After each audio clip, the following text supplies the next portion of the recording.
The revelations that the communist regime in Beijing has targeted for influence and supported Justin Trudeau over a decade are massive.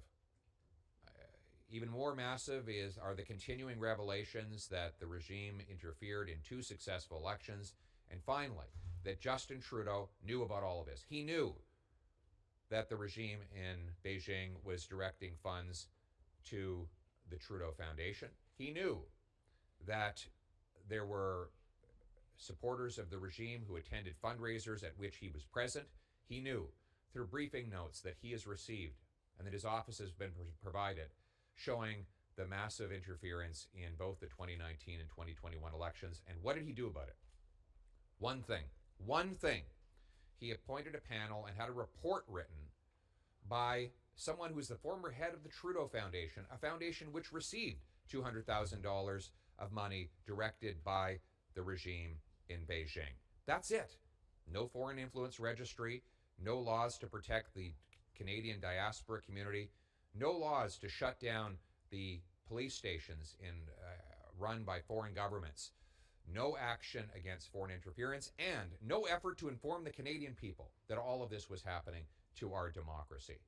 Justin Trudeau has done nothing but try to intimidate members of CSIS, try to attack the courageous whistleblowers in our intelligence services who've been attempting to speak out. They must, by the way, be very desperate to get the truth out because they are so concerned at Trudeau's failure to respond after years of him being aware of this foreign interference. They would not be bringing all of these details to public light if they were not very concerned about the Prime Minister's personal behavior on this file and his unwillingness to protect Canada's national interest and security. So Conservatives are announcing today we support an independent and public inquiry on the following conditions. One, it has to be independent. All parties in the Parliament must agree on who the commissioner is. We cannot have yet another Liberal crony named to head up this inquiry. Someone who's been a head of the Trudeau Foundation, for example, would not qualify as independent. Two, it has to be public. We can't simply bury it behind closed doors and have it in secret while Canadians are left in the dark, potentially with another election interfered in before the results of the commission come out. The results of the commission and the regular testimony must be public.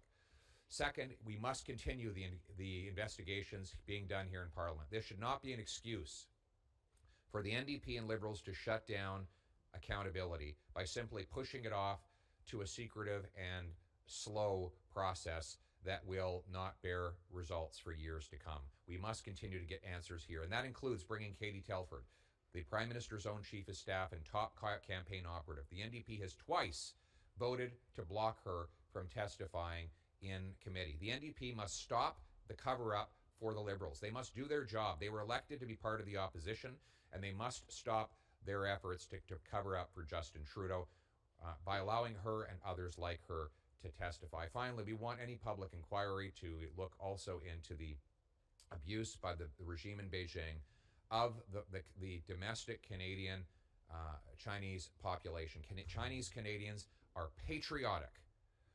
They are faithful to our country. They deserve our protection. It is absolutely unacceptable that they should be harassed or intimidated by foreign police stations or other techniques. We want all the light shed on this, and we want all the protections to go to these wonderful Canadians to protect them against abuses by a foreign regime.